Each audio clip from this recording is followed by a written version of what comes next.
Of स्टॉक्सની details સાથે જોડાયા છે સહયોગી આરતી અને Tripti. Good morning again. Aarti, શરૂઆત કરીએ કયા સ્ટોક્સ રહેશે આજે ફોકસમાં? જી ગુડ મોર્નિંગ ચાંદની. અને સૌથી પહેલાં ઝોમેટોથી શરૂઆત કરીએ તો અહીંયા આજે બ્લોક ડીલના સમાચાર આપણને જોવા મળી શકે છે અને એને કારણે સ્ટોક ફોકસમાં રહેશે.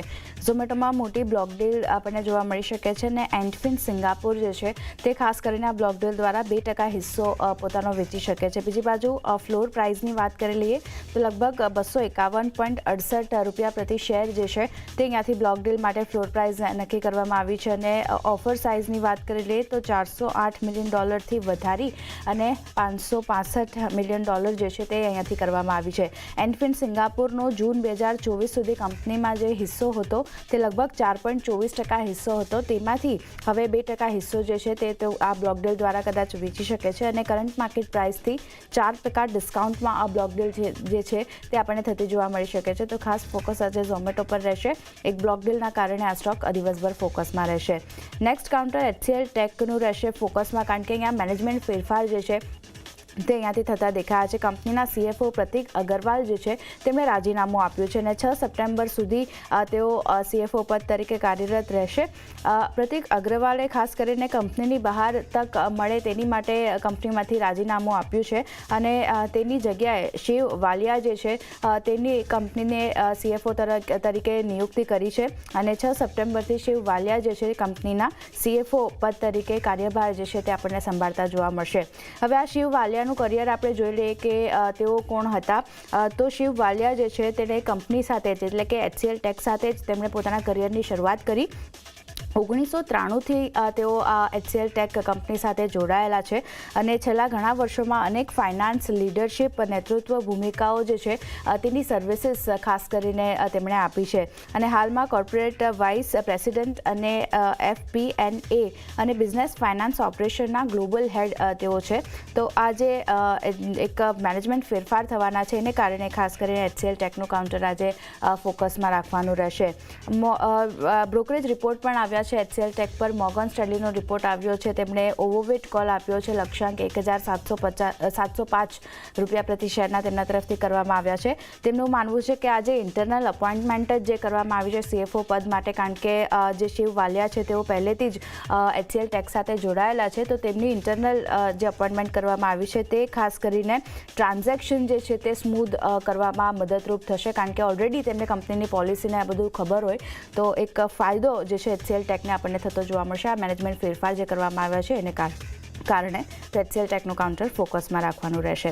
બીજું કાઉન્ટર બજાજ ઓટોનું છે. અહીંયા ખાસ કરીને ટેક્સ માટે કંપનીએ પ્રોવિઝન કર્યું છે એના સમાચાર આવતા દેખાયા છે. કંપનીએ ડેફર્ડ ટેક્સ માટે ખાસ કરીને 211 કરોડનું પ્રોવિઝન જે છે તે કર્યું છે અને Q2માં નફા પર ખાસ કરીને 211 કરોડની અસર આના કારણે આપણને જોવા મળી શકે છે. ટેક્સ રેટમાં ફેરફાર અને ઇન્ડેક્સેશનનો ફાયદો જે છે તે ખાસ કરીને અહીંયાથી ઘટવાની અસર પણ આપણને જોવા મળી શકે છે. તો બજાજ ઓટો થોડું ઘણું નેગેટિવ રિએક્શન આજે પણ જોવા મળી શકે છે. ફોકસ રાખવાનું રહેશે. મોતીલાલ ઓસવાલ નેક્સ્ટ કાઉન્ટરની વાત કરી લઈએ તો બોર્ડ પાસેથી અહીંયાથી મંજૂરી મળતી દેખાઈ રહી છે. પોઝિટિવ સમાચાર છે. ખાસ કરીને બોર્ડે પ્રાઇવેટ પ્લેસમેન્ટના આધારે 200 કરોડના NCD ઇસ્યુ કરવા માટે મંજૂરી આપી દીધી છે. જેની બેઝ ઇસ્યુની વાત કરી લઈએ તો લગભગ 100 કરોડ રૂપિયા જે છે તે રાખવામાં આવી છે અને ગ્રીન શો ઓપ્શન જે છે તે પણ અહીંયાથી 100 કરોડ રાખવામાં આવ્યો છે. તો ખાસ કરીને આ NCDs ઇસ્યુ કરવા માટે ની મંજૂરી મળી છે બોર્ડ પાસેથી. મોતીલાલ ઓસવાલ પણ નજરમાં રાખવાનું રહેશે. વેદાંતાની વાત કરી લઈએ. અહીંયા ખાસ કરીને સબસિડરી જે છે હિન્દુસ્તાન ઝિંકમાં હિસ્સો જે છે તે ઘટીને 63.4% જે છે તે અહીંયાથી આપણને થતો દેખાયો છે અને OFS દ્વારા પ્રમોટર વેદાંતાએ 3.17% હિસ્સો વેચ્યો છે. તો આજે ખાસ કરીને હિન્દુસ્તાન ઝિંક પણ ફોકસમાં રહેશે. વેદાંતાનું કાઉન્ટર પણ ફોકસમાં રહેશે, કારણ કે હિન્દુસ્તાન ઝિંકમાં વેદાંતાએ પોતાનો હિસ્સો જે છે તે ઘટાડ્યો છે.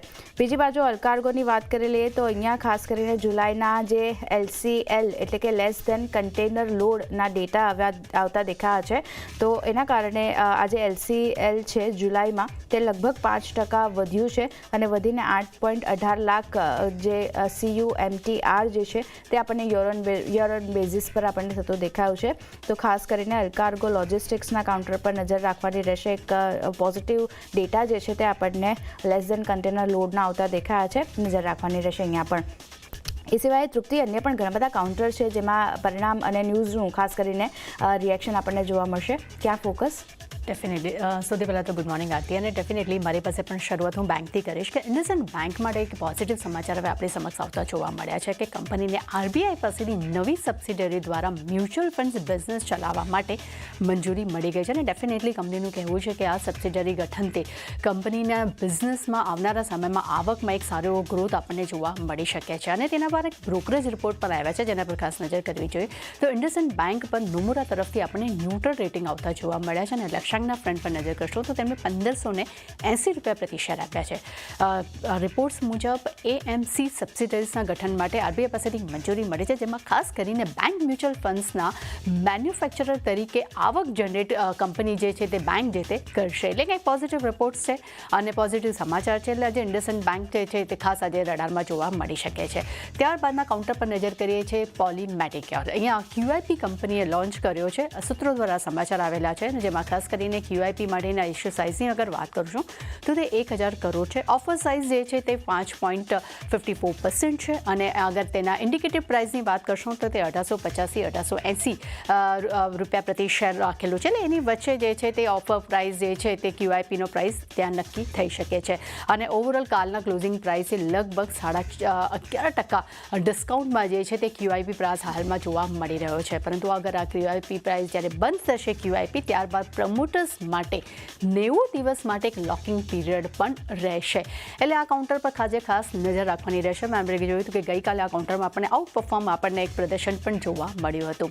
ત્યારબાદ નજર કરેલી આપણે સિક્વેન્ટ સાયન્ટિફિક માટે. અહીંયા કંપની માટે એક પોઝિટિવ સમાચાર મળી રહ્યા છે. કંપનીને એક દવા માટે તેમના મેન્યુફેક્ચરિંગ માટે WHO પાસેથી તેમને એક મંજૂરી મળી છે. તેમને પ્રી ક્વોલિફિકેશન માટેની આ મંજૂરી મળી છે. અને આ જે દવા જે છે તે ખાસ કરીને બાળકોને પેટમાં જે કરમિયા થાય છે તેને ખતમ કરવા માટે દવાનો ઉપયોગ કરવામાં આવે છે. અને આ દવાના મેન્યુફેક્ચરિંગ માટે હવે WHO પાસેથી પણ તેમને મંજૂરી મળતી જોવા મળી રહી છે. એટલે એક પોઝિટિવ સમાચાર છે. એટલે આ કાઉન્ટર પણ આજે રડારમાં જોવા મળી શકે છે. ત્યારબાદ નજર કરી લઈએ આપણે હાઈટેક પાઇપ્સ માટે. અહીંયા ફંડ એક્શન આપણને જોવા મળ્યું છે. કંપનીએ જે છે તે QIP અને અન્ય વિકલ્પ દ્વારા તેઓ 600 કરોડથી વધુનું ફંડ કંપની જે છે તે એકત્ર કરશે. અને અત્યારે તે બોર્ડ પાસેથી જે મંજૂરી મેળવવાની તેમની બાકી છે. ત્યારબાદના કાઉન્ટર પર નજર કરી લઈએ તો એ છે ન્યુક્લિયર સોફ્ટવેર. અહીંયા પણ બોર્ડ બેઠક યોજાવાની છે. કંપની 22 ઓગસ્ટે બોર્ડ બેઠક યોજશે, જેમાં ખાસ કરીને શેર બાયબેકના જે પ્રસ્તાવ છે તેના પર બોર્ડ જે તે વિચાર કરશે. અને ડેફિનેટલી હવે એમ કહી શકાય કે ફંડ એક્શન હવે શરૂ થઈ ગયું છે કે પ્રમોટર્સ ડિફરન્ટ કંપનીઓમાં પોતાનો હવે હિસ્સો વેચવા લાગ્યા છે. જેમાં 3 કંપનીઓની ડિસ્કસ તમારી સામે કરવા માંગુ છું. જે પહેલું છે ઇથોસ. ઇથોસમાં પણ આપણે ગઈકાલે એક મોટી બ્લોક ડીલ જોવા મળી હતી, જેમાં ખાસ કરીને માહિન ડિસ્ટ્રીબ્યુશન છે તેમને 1.60 લાખ શેર્સ તેમને વેચ્યા હતા. પરંતુ સામે બંધન મ્યુચ્યુઅલ ફંડ્સે 1.60 લાખ શેર્સ તેમને ખરીદ્યા છે. ત્યારબાદના કાઉન્ટર પર નજર કરીએ છે પ્રતાપ સ્નેક્સ. અહીંયા પણ એક ફંડ એક્શન ગઈકાલે જોવા મળી હતી, જેમાં રાજેશ કુમાર મહેતા જે તેમના પ્રમોટર્સ છે તેમને 1.85 લાખ શેર્સ વેચ્યા છે. અને તેમને 856.38 રૂપિયા પ્રતિ શેરના ભાવ પર આ શેર જે છે તેમને વેચ્યા છે. અને છેલ્લા કાઉન્ટર પર નજર કરી લઈએ તો જીગલ પ્રિપેર્ડ છે તેમાં પણ એક ફંડ એક્શન જોવા મળી હતી, જેમાં ખાસ કરીને પ્રમોટર જે છે તે જુજુ સોફ્ટવેર સર્વિસીસ LLP એ 48.99 લાખ શેર જે છે તેમને અહીંયા વેચ્યા છે. એટલે એમ કહી શકાય કે હવે ફંડ એક્શન પણ હવે પ્રમોટર દ્વારા આપણને જોવા મળી રહ્યું છે. એટલે ચાંદની મેં અને આરતીએ ઘણું લાંબુ લિસ્ટ તમારી સામે પ્રેઝન્ટ કર્યું છે, પણ આજે દરેકમાં એક્શન જોવા મળી શકે છે. જી ઘણી